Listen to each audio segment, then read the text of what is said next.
we're fully entrenched in campaign season right now, and you have a couple of vested interests here. One is in voter ID, the bill you were the Senate author of, Right. and the second one would be obviously your reelection. So first of all, what are you hearing from constituents as you're knocking on doors to both issues? You know, on how people thought you did as a lawmaker, how they thought the legislature did in general, and on the voter ID bill. Well, in terms of specifically my race and the election in general, I feel very good about it, very positive. I'm getting a lot of positive feedback.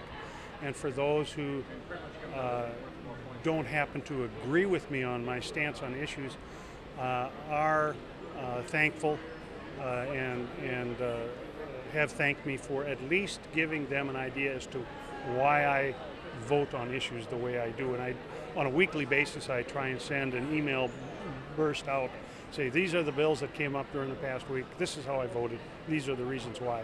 And I feel, I get a lot of response from people that, you know, Newman, I don't agree with you, but I appreciate the fact that you are talking to us and giving us your reasons. In terms of the election in general, I mean, your guess is as good as mine. I will say that I think that the 2012 election, both nationwide and state, is perhaps one of the three most important elections in the history of the United States. I felt that for a long time. I think it's going to determine the direction of our country for the next 100 years, and that's why it's really, really important, because we really are at a crossroads as to whether or not we're going to go the direction that President Obama wants to take us, or we're going to go the direction that presumably Mr. Romney wants to take us. So I would leave this with the voters. It's really an important election. I would encourage everyone to get out and vote. If one were to gauge the polls on the voter ID issue, one would anticipate that that particular bill, that piece of legislation, that constitutional amendment, I should say, will pass. Are you feeling confident? Are you hearing such from folks that you're talking to as well? Well, keep in mind that I live in a rural area and I represent, rural folks, and I think that the support for the voter ID is much greater in rural Minnesota than, say, in the urban areas.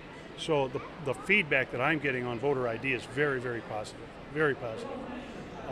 And I believe that my constituents will vote to approve that amendment overwhelmingly. Moving into this campaign season, well, we're fully into the campaign season.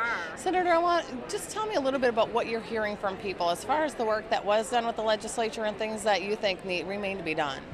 When I knock on people's doors, one of the things I hear most often is that they really want their legislative representatives to work together. Whether you're a Democrat or Republican, they want us to find a way to work together to compromise for the good of all. That's one thing. The other thing is I find people are still very, very concerned about the economy. People are concerned about being out of work, concerned there could still be more layoffs. You know, while I see hopeful signs emerging that we are getting stronger, I understand there's still a great deal of worry and fear about long-term financial stability. You know, when the markets took the hit that they did, you know, that took a toll on many people's retirement, and as the baby boomers are aging, there's a lot of people out there that have reason to be concerned.